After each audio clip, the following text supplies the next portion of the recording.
Do you know what's going on? Nobody else is awake. I think something went wrong with the hibernation pods. We woke up too soon. 9 years too soon.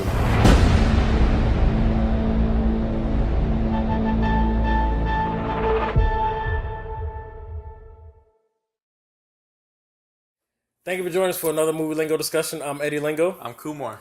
And today we're going to be discussing The Passengers with Christopher Pratt and Jennifer Lawrence, because I always forget her name. Yes. Just a heads up, guys. We're going to be talking about this in depth. Spoilers. So if you have not seen it, please cut it off. Come back and see us after. Then leave your comments and let us know what you think about this review.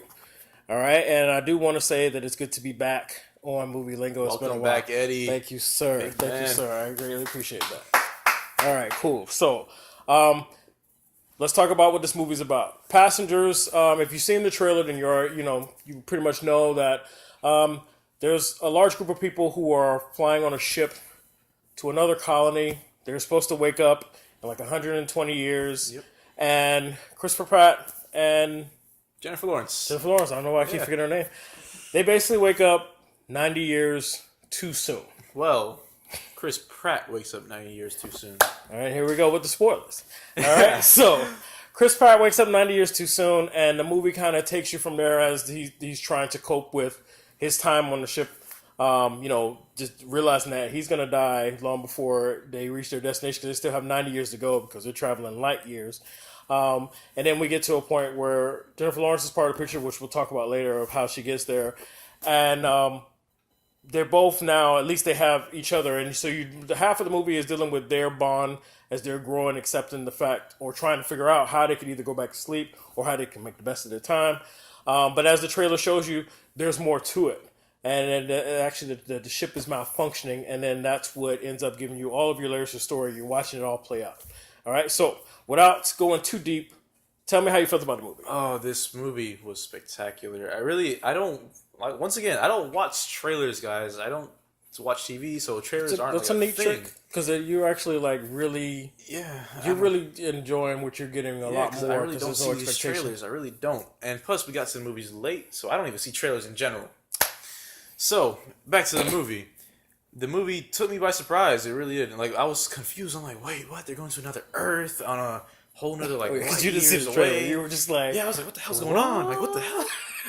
What? I was in shock. What? Yeah, and then this man, Chris Pratt, woke up, and I'm like, the first actual thought that came to my mind when I saw Chris Pratt, I was like, why is this man always in some space movie? Because, you got Guardians of the Galaxy and now Passengers. All right, That's too many. always into. I mean, I feel like it's a trending thing now. Well, yeah, there is a sequel, so I mean, But the whole of the plot Galaxy. and then where the story went, Eddie, like it just took me by complete surprise. I was just like, oh, that's how that happens. Okay. well, that's good. Then that's something that a lot of people should start considering. I know a lot of people want to watch the trailers to get an idea of what's the movie about, so they can decide if they want to see it. But lately, these trailers have just been giving you so much, or so much of the wrong thing, where they're trying to fool you and they set your expectations up, and then you go in with these expectations and you're upset. Or they give you too much and you've seen the movie already and you're waiting for more than what you got in the trailer, and that's all you get, and then you're like, what the fuck? And yeah, right? Honestly, with this trailer, I was very glad I didn't see this trailer before I saw the movie, because remember we went to eat afterwards. Yes. And then I looked at the trailer. I was curious. I was like, what does this trailer really see? And it gave you pretty much the whole movie. It's the whole goddamn movie. Except one thing. A couple little Which minor we're gonna things. talk about. Pretty much the whole movie. Well, me, I liked it. This movie was better than I thought, because for me, I knew that when I saw the trailer, and it set my expectations, I knew that these people were going to eventually, they have nobody else, they're going to fall for each other, and there's a love story or whatnot, which is I wasn't in the mood for. And then, of course, they said something's wrong with the ship, and they were going to have to figure it out. And then, of course, they dropped these big faces in the trailer to make you feel like they have a big impact on the story, and I knew they were just baiting us. So I didn't really want to see it. But because of my Movie Lingo obligation, I did. And I'm actually glad I watched it. Because one thing that happens different, and here's a spoiler again, cut it off if you haven't seen it. One thing that happens different that kind of changes my opinion of the movie, at least the way I received it, it made me enjoy it more, is Christopher Pratt, he wakes up on his own. And he's trying to figure out, he's a mechanic. and it just worked out as coincidence. He's a mechanic, and they have wristbands that give you access to, certain things based on the level of passenger you are. If you're, gold, you got all this luxury, you got a nice bed to sleep in. And then he was a standard, he was a mechanic, and he also didn't pay for his journey. He basically exchanged his trait to go to the new colony as a mechanic, and he's paying it off over time, which is typical world financing and interest, and they're just, ripping you off. Whatever. Anyway, so he uses those skills to try and then wake up the crew, try and figure out what he can do, try and fix things around there, to try and make it where he can go back to sleep and wake up with everyone else, or at least get the pilot or the crew awake so they can try and fix it. And he's trying, and he actually ends up going an entire year on his own to the point where he's mind-numbing.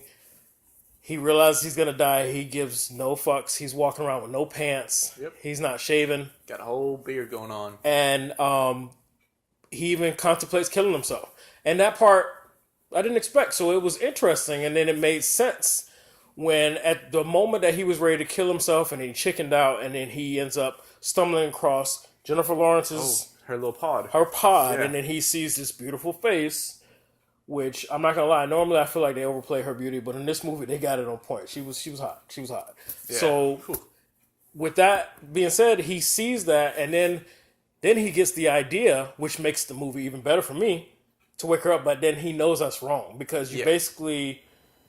They got 90 years to go. You're making choice of how she's gonna live throughout the rest of her days. You're playing God with someone's life. Exactly.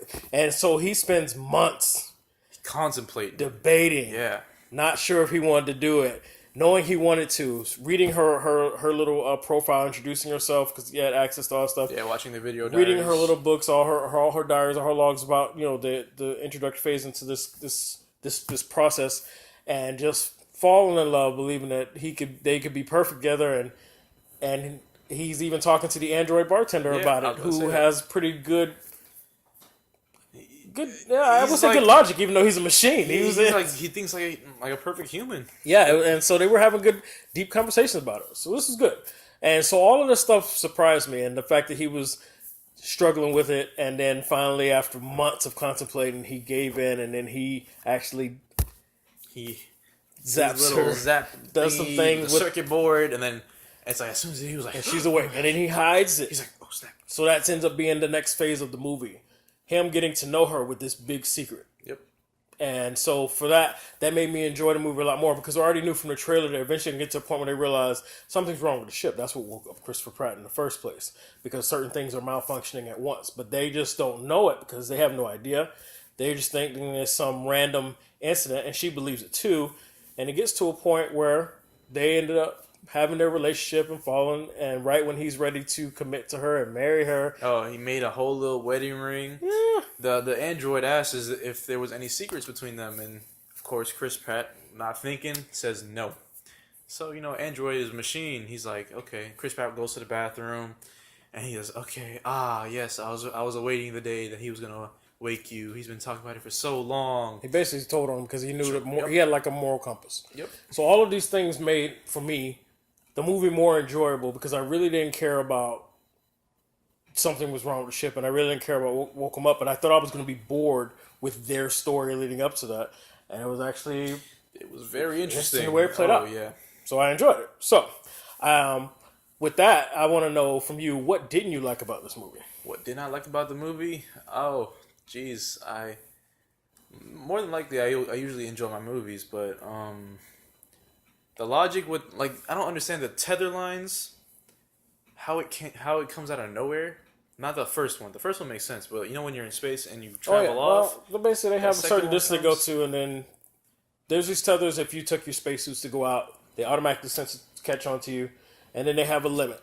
And then if you end up near another one, they automatically censor to come out. But my thing was also, how do you get back? Because with those tethers, they're not doing anything but keeping you within distance of the ship. Right. You're just floating in zero gravity space for who knows how long they were doing it.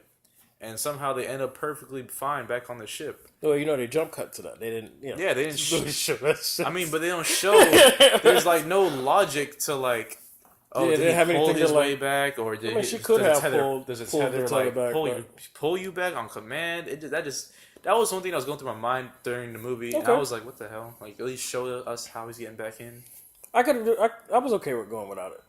You know, but at that point, I was ready for the story to move on. You know, but for me, I get that though, because I thought about it when it happened too. I was like, yeah, okay, they didn't want to show us that. So for me, what I didn't like, but that's just me personally. Of course, we all say what we would do in a situation until we're actually in it. You know, we all say what we would do, but nobody really knows until they're actually in a situation. But for me personally, I felt like my first instinct, if I'm going to wake somebody up, I'm going to look through everybody's profiles. And I'm going to try and find somebody that fucking knows what this ship does. Yeah. You know, to try and help me. Like, hey, you're classified in this, you're classified in that. Now, he did try and get to the crew because they were on their own. Yeah, their own little Okay, section. but still, if he was giving up his trade to be on the next colony, there could be others. There could be somebody there who could have the know-how scientifically to make sure their pods go back or discover what the problem was or whatever.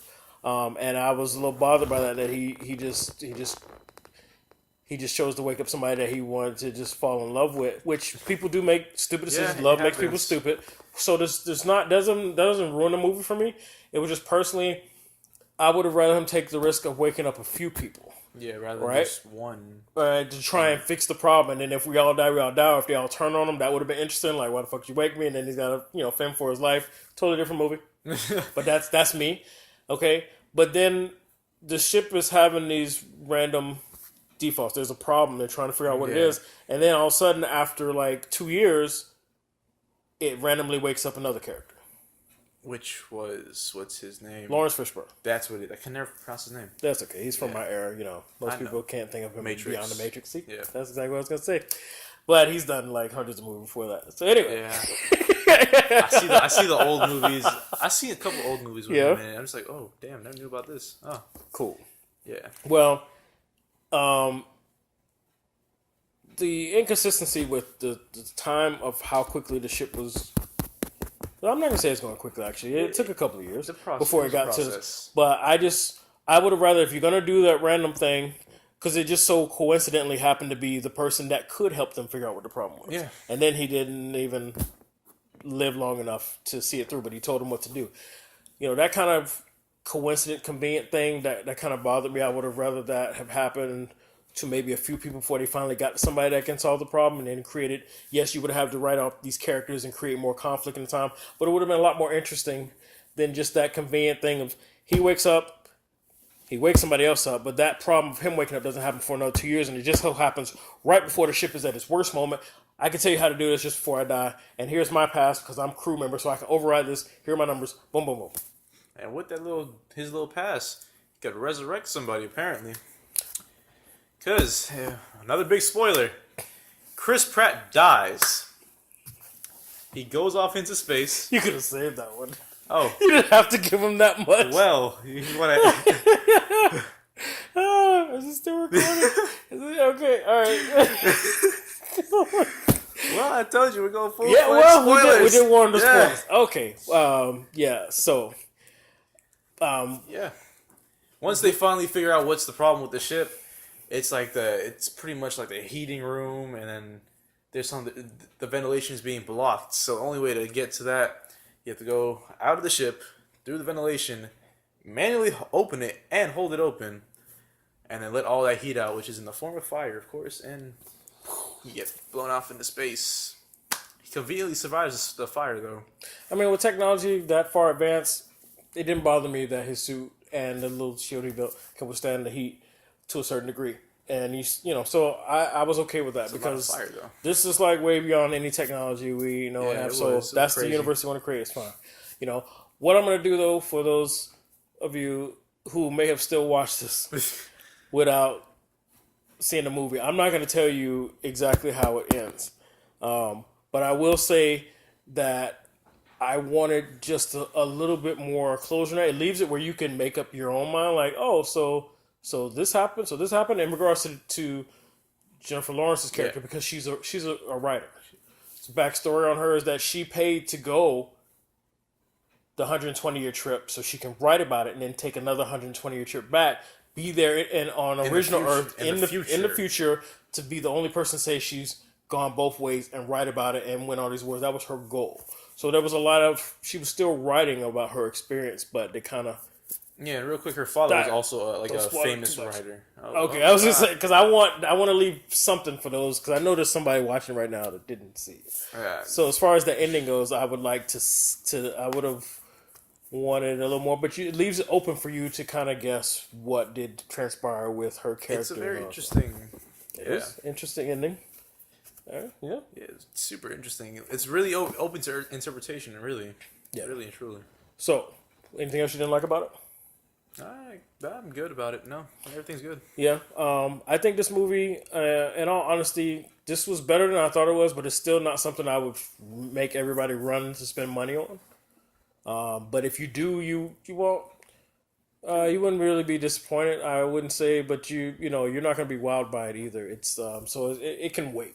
That's my personal opinion. So if anybody's ever asking, you want to send somebody to watch this review and get all spoiled, send it to us. Tell them to watch it, but we'll spoil it. But I also recommend that you can wait for it. This is a movie that I'm not gonna lie. If it's on, I may watch it again.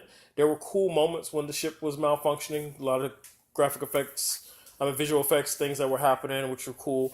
And there were also, some funny moments with the android and Chris Pratt's character. Yeah. So it was a lot. It's a lot. I would, if it's on again, I'll watch it again. But I'm not gonna go on way if somebody says, I haven't seen it, like, you need to watch it. You have to. It's a must. Not gonna do that necessary. So with that being said, let's go ahead and rate it. What do you give it, sir, and why? I'm gonna give it a 7 because going in without knowing anything, the movie was good. A little inconsistent areas such as tether and then other little explanations I didn't mention yet, but like little things like that. The storyline was okay. Once again, a little too cliche with the whole Lawrence. His name's Lawrence. With Lawrence being awakened. There's two Lawrences in the movie. There's Lawrence Fishburne and Jennifer Lawrence. Just make that clear. Can't say his last name. Fishburne. Lawrence F.